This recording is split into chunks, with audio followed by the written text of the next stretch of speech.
Much more has come to light with the Sherrone Moore situation, is firing the timeline, and all of that. We've got to talk about that and much more on this episode of Locked On Wolverines.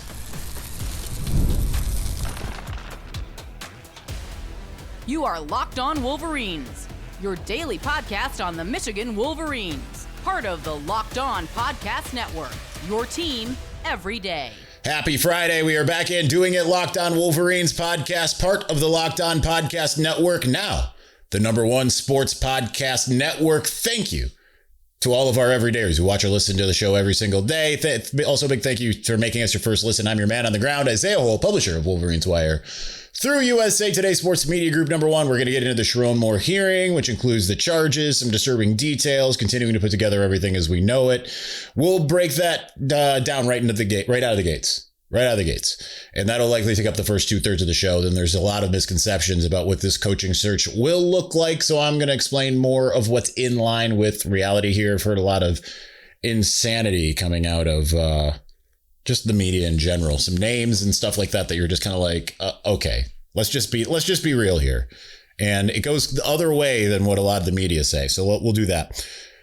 First and foremost, it's going to continue to be heavy over here because it's this whole thing is just absolutely nuts. It's nuts. I can't get over it whatsoever because it's surreal. If you saw the Chiron Moore sitting in all white prison scrubs in this tiny little cell, which obviously it's not his living cell while he's there in Washington County Jail, is clearly meant for the moment of zooming into your hearing and all of that. It's surreal to think that here we are on Friday, and less than a week ago, we had 2 press conferences with Chiron Moore, one via Zoom, the Citrus Bowl, and another in person. And, it's surreal to think how quickly things can change. But again, this is the problem that lies within living a double life, living in, I'm not saying this in a judgmental way, but living sinfully, it's going to catch up with you, right? It compounds things and you can't hide it. So it's nuts just the way that went. So it's crazy seeing him there. So first off, the charges, a felonious 3rd degree home invasion, misdemeanor stalking, and misdemeanor breaking and entering, or breaking with not entering, or not entering without breaking rather. And that can carry up to 6 years and 90 days in prison, and also I believe it's $6,500 fine. So some real trouble here, real criminal trouble. Those are the charges. Those got released this morning. The name, again, we're not going to say the name of the assistant here, was purposefully withheld from the from the proceedings. So with that, we're not gonna name names here. But I mean, there is just some insane things that came out of this.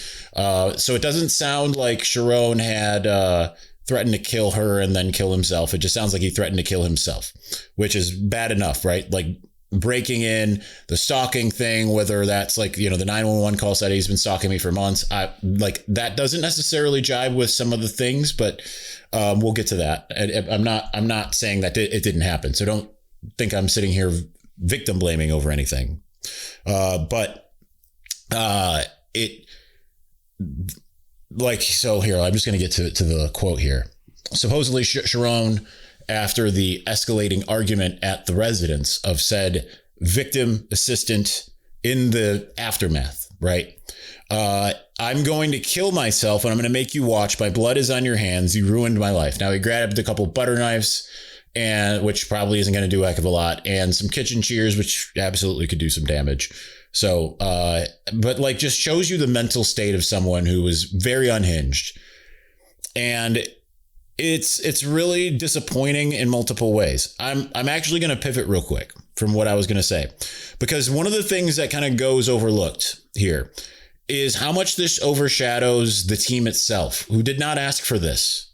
The players did not ask for this. And this shows you the importance of having good leadership. So there are all kinds of guys who earned like the top prize that they could possibly get. And I don't know if I can pull this up as I had hoped on the fly here, but they had earned, of course not. Let's see. I need a security code to log into this. But there, yet on Wednesday, just before Sherrone got fired and had all this everything hit as it did, there was all these players got named to the academic All-American team. So that just makes it that much more disappointing, because it's like, okay, so like I'm going to name some of these guys because they deserve to have their names in the sun here. Nico Andrighetto, Brooks Barr, Jay Sean Barham, Adam Bazzi, Manuel Bagel, Evan Buderick, Cameron Brandt, CJ Charleston, Jeffrey Chukwu, Craig Crippen, Jadyn Davis, Lugard Adekpai, Logan Forbes, Blake Frazier, Jake Warnera, Luke Hamilton, Ted Hammond, Hogan Hansen, Hudson Hollenbeck, Ika Wana, James Kavulukis, I've never been able to say his name. Marlon Klein, Evan Link, Jeremiah Lowe, Jordan Marshall, Zach Marshall, Samaj Morgan, Peyton O'Leary, Jacob Oden, Brady Prieskorn, Crandall Quinn, Max Reyes, Benjamin Roebuck, Jimmy Rolder, Caleb Schlecht, Andrew Sprague, Shamari Stone, Cole Sullivan, Dan Taraboy, Greg Tarr, Joe Taylor, Davis Warren, John Weidenbach, and Bryce Wilcox. I need to take a quick break there to give them their moment in the sun, because that's what it should be all about. And that's like where a lot of unfortunate stuff going on here, because we're talking so much about all of this Sherrone Moore stuff that the players are getting overshadowed. I know that they feel a sense of betrayal throughout all of this. And they've worked hard for the biggest prize here is being the student athlete. Right? Like, yes, you've got NIL, you've got all this other stuff. And they're about to have the recognition that they were looking for. And yet, it's all overshadowed by a deviant head coach who had different priorities while wearing, having everyone wear team over me shirts while he exemplified the opposite. And you can see the mental state he was in with the stuff when he's over at the assistant's house afterwards. It's helpless, depraved, and you can see that when you see him in the jail cell. But I want to make sure that we give the moment in the sun, even though it's being mentioned here in the middle of everything else, to think about those players who don't deserve to be in the limelight as a program the way that they are being portrayed after they achieved all of these things. So what Michigan obviously needs is a coach that's not going to put them in that situation. Let's get more into everything's kind of come to light. There's some insane things that have come out of this. I mean, that's the first of the disturbing details that I just shared. But there's more and just insane things that have come out of this. Really good reporting from both Josh Henschke at Maize and Blue Review, as well as the Wall Street Journal. So we're going to get to that here in just a moment. But before we do, let's talk about something most men don't bring up, but absolutely should. Stress from work, money, life. It doesn't just switch off at night and when it shows up at the worst possible time. Rouge Yet Ready is designed to help you take back control. Rouge Yet Ready is a next generation prescription treatment created to support both the brain and the body so you can feel present, confident, and ready when the moment matters. Rouge Yet Ready combines 3 clinically proven ingredients in 1 mint that dissolves under your tongue so it absorbs fast. The science behind Rouge Yet Ready stands out. 3 clinically proven ingredients in 1 formula designed for both mental and physical readiness. You connect with a board-certified doctor online and everything ships discreetly to your door. It's easy to understand why over 150,000 men have already made the switch. Most men are ready in about 15 minutes on average, so you can stay present, confident, and in control when the moment is right. If you've been thinking about taking that next step, now is the time. Head to rougejet.com Locked On Colleges, RUGIET.com/Locked On College to get 15% off your order for a limited time. Rouge, get ready, feel present, feel confident, feel ready. All right, we got more here. We're going to do that here in just a moment. I don't know why there was such a long pause on my end. I have no idea. Anyway, NFL Sundays move fast. One big play and suddenly everything feels different. That's what makes live betting with FanDuel so exciting. You're not just watching the game, you're reacting to it in real time. With FanDuel, you can place bets as the action unfolds, every drive, every momentum swing, every highlight moment. Live betting is best when the game starts to shift, a receiver gets hot, a defense tightens up, or the momentum flips after a turnover. FanDuel lets you jump into the moment. Live spreads and money lines adjust instantly. Player props update as guys heat up. You can bet next touchdown scores, drive results, all that stuff, totals. Keeps it more exciting, and you get more locked into every snap, every drive, and every possibility. So if you want to be right in the middle of the action this season, visit FanDuel.com and place your NFL live bets all season long. FanDuel, the game moves fast, and so can you.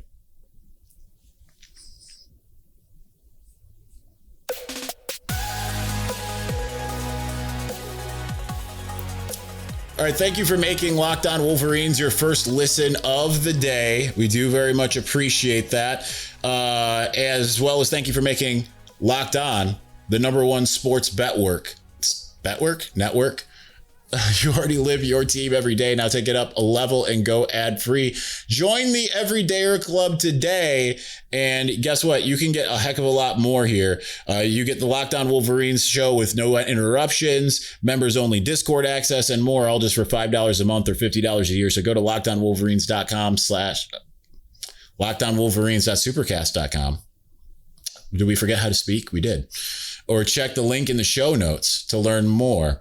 All right, so interesting stuff all around here. Not interesting in a good way, but interesting. Big note from Josh Henschke. Well, first, I'll start with the Wall Street Journal. So the report is that the assistant in question broke things off after the prosecutor even had said, like, hey, this was a years-long relationship between the two. This has been going on a while. The intel that I had received did indicate, like, I had heard rumblings of things at the Rose Bowl, to give you a timeline. And it wasn't Sherrone specific, but I had heard rumblings that, like, hey, there's a coach and a staffer that are getting it on here. Didn't hear anything more than that. That was it. But I'd heard that back at the Rose Bowl from someone who would have a pretty good idea, knows the inner workings of things. And they said it was a multi-year thing here. So the assistant in question broke things off reportedly on Monday. So now that's from both the Wall Street Journal as well as the assistant prosecutor on the case to reporters who made their way down to courtroom 14-1 or whatever it was. Now, this is where things get interesting, and it shows you just kind of the lack of, it's like they say, like, some criminals tend to not be very smart. And I know this isn't a criminal act in today's society, but it's insane. This is from Josh Henschke. You go subscribe over at Maize and Blue Review. He does excellent work. Supposedly, someone who believed Chiron Moore's story that nothing was actually happening between the two had advised him, like, hey, just for the sake of optics, maybe you should have some distance between you, right? Like, move her to a different place in the building, move her to a different department, move her to a different sport, put her somewhere else. So what does Chiron go and do? He fires her. That's his reaction. I'm going to fire her. This happens. I timeline wise, I think it was, I don't know if it was Monday or Wednesday or whatever. I might be in Josh's report. I'm just forgetting if it was or wasn't. But, like, the level of insanity here. And listen, I fault her for knowing better. She knows that's not the type of behavior she should have been doing. It's, you know, like she knows Sherrone's married, has kids, all of that. I know that she knows that for a fact. It's not a secret, right? But like certainly knows it. And there's some other, you know, things that have made my stomach churn since I've heard all this. I'm not going to share it here because it just kind of, you know, puts names out there that, you know, I'm not going to put out there. But at the same time,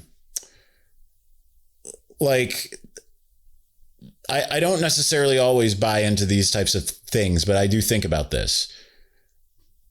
You lie in the bed you make, but like it's a lot harder to decline the bed when there is a power dynamic. And I'm not big into the power dynamic thing. I'm not. But like, if you're a relatively young, impressionable girl and you have someone of Chiron Moore's stature, you know, like, I don't know how this thing began, but that number one, like that's a harder thing to turn down. Now, granted, turned it down. She should have. Absolutely. Report it to HR, all that stuff. You know, we don't know who instigated it either, right? Like, so there's a lot of stuff there that we just don't know. But the reason why I preface things with that is because in the end, she 100% was a victim. I can't help but put myself in her shoes with all of this going down. And I think it was right for her to finally come clean, even if it was for like a retribution type stance, right? And so Wednesday, that's what she did. Wednesday, like, people ask, like, well, what did Ward Manuel? Why did he not do it? Because he didn't have any proof. There's a lot of like absurdity coming out. And you know, like I'm on record yesterday, and I still stand by this. For me, and I say this as a friend of Ward, it's hard for me to see him surviving this. And perhaps he shouldn't, when, even if he isn't culpable in the numerous scandals that have happened, the numerous missteps from people under him, like, he's just had a lot. And I'm not talking about Connor, but even though, like, I feel like that was mishandled, because I mean, no one at the athletic department ever had a moment to be like, maybe we should ask Connor what his side of the story is before letting him go. We've talked about that before. But to have the Mel Pearson, the Juwan Howard, the mishandling, at least, of Signgate, the folding with just firing Chris Partridge without, you know, any real evidence, just taking what the NCAA's word is there and all of that. And then now this, I mean, it's hard to survive that. But I'm also not going to sit here and pretend like, oh, he heard rumors and therefore he should have acted. Like, there's only so much you can do. Like, that's fine if it's in the beforehand, which that really is, like, you know, like it was pretty evident that Sherrone was looking outside of his marriage. If you just followed him on Instagram, especially in the era when you could see pretty much what people were liking and stuff like that a little bit easier, because he was on, you know, anytime like you saw any pretty girl, whether it was like in my case or, others that are just appear on Instagram, could be like Michigan people, could be, you know, actresses, could be whatever. And it turned out it was even seedier because it was like OnlyFans models and, you know, co-eds and things of that nature. One time I actually just started doing like a little bit of like going in and just looking and seeing like, okay, beautiful girl with Michigan ties. Sherrone Moore, follow him. Yep. I did that thought experiment at one point in time, at some point. But that vetting could have and should have happened beforehand. But this cover up stuff, like, that's just like wishful thinking and for those who want more of Michigan's downfall. It's absurd. It's absolutely absurd. But I don't know what else he's supposed to do when you have both parties deny it. Like, aside from like stalking them, there's like not much you can do. And if they weren't having it, then that's just an invasion of privacy, right? So I will stand up for that, right? Like, it's like an absurd notion of like, when the rumors hit your desk, you got to do something. Like, well, they did what they could. They had asked questions, tried to get to the bottom of it, but it's an affair. It's not like wire fraud, right? Like, there's no paper trail that's easily found in that type of thing unless people turn over their phones. And like, if it's not true, then like, do you damage the trust of making everyone turn in their phones and imaging and get, affidavits and following? Like, I don't know. I don't really have a good answer there, but nonetheless, that's where we're at. All right. We've got more to get to. I want to get into the coaching search. I want to separate some fact from fiction there, at least in a big general sense. So we're going to do that here in just a moment. But before we do, the holidays are officially here, which means gift hunting season is on. And if you want something meaningful, personal, and guaranteed to get a reaction, Aura Frames is the gift that delivers every single time. It's not just something you wrap, it's a way to share memories. Because Aura isn't your average picture frame. You can preload the frame with photos before you gift it. So then when they plug it in, the memories are already in there. That's the most amazing thing. No apps to figure out, no setup. All of that stuff is already taken care of. There's no headaches. It's just instant smiles. My grandma actually has one of these, and not one time goes by that I go to her house and she isn't pointing out the pictures on it, talking about memories, how much she loves pictured people in the family, and more.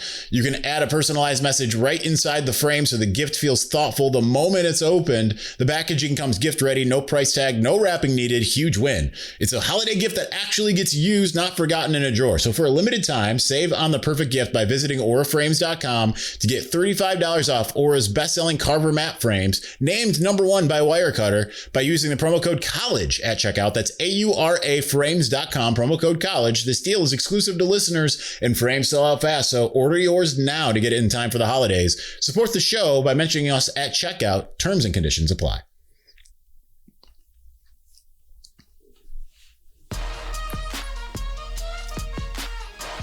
All right, I've done my fair share of scouring the internet. I haven't updated my coach hot board because it's essentially the same. Add Kenny Dillingham to it. Put him pretty high up, actually. I didn't know much about Kenny Dillingham until recently. But my personal coaching board goes like this. Kalen DeBoer, Kenny Dillingham, Clark Lee, Jedd Fisch. In that order. And that's it. That's the list. I know some that just really hate the Jedd Fisch idea. Listen, I think you're wrong. I'm not saying that that's the most... it wouldn't be a splash hire, but it would be a good hire. It'd be a stabilizing hire. And honestly, that's kind of what Michigan needs, is someone who is very good at coaching football that could be a stabilizing force and maximize the opportunities on offense. And Jedd Fisch, he did a great job at Arizona. He's done about as good of a job at Washington that he could when they lost everything and everybody, right?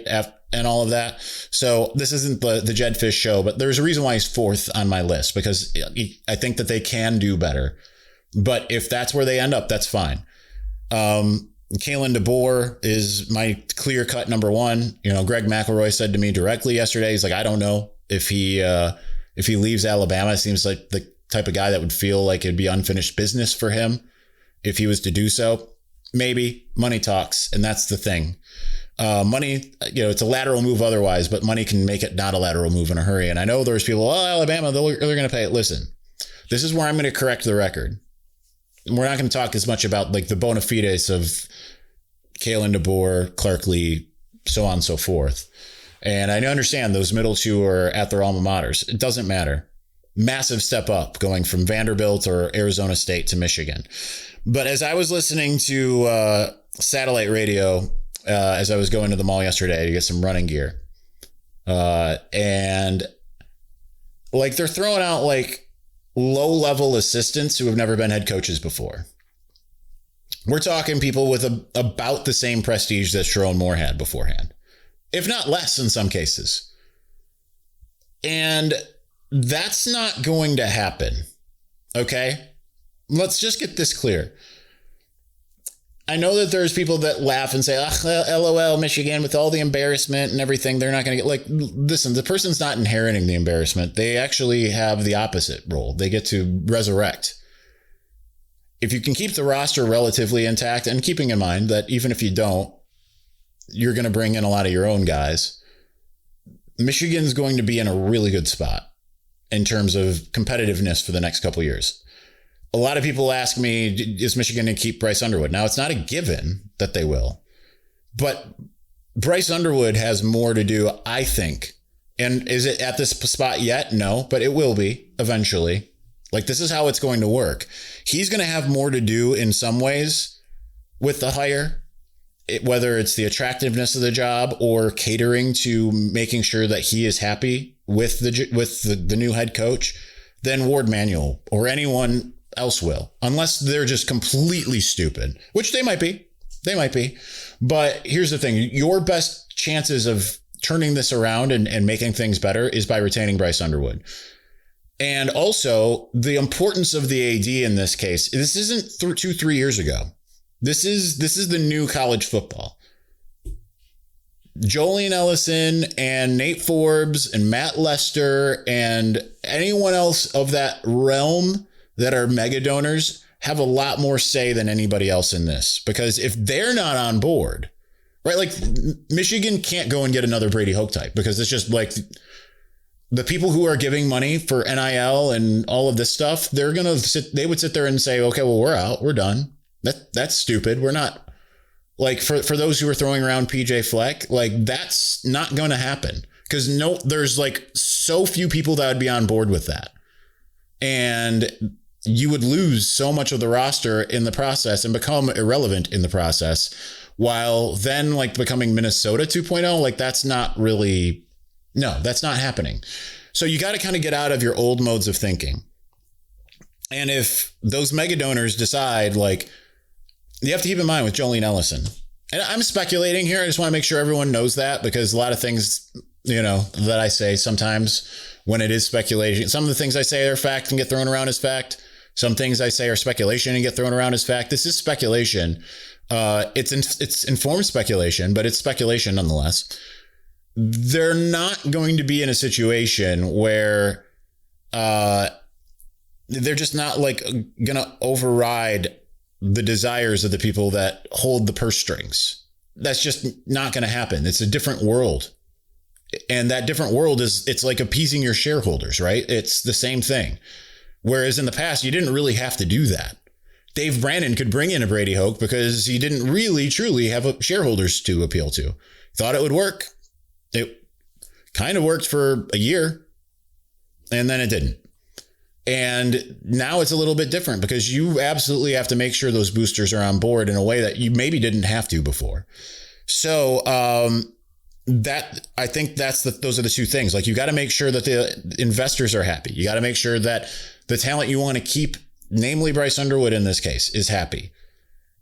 So that's kind of where you start. And if, like, this is where the speculation comes in. If Jolin Ellison ends up being the one that says, like, you know what, whatever it takes, we're talking about the second richest family in the entire world. Money is no object if they are so inclined.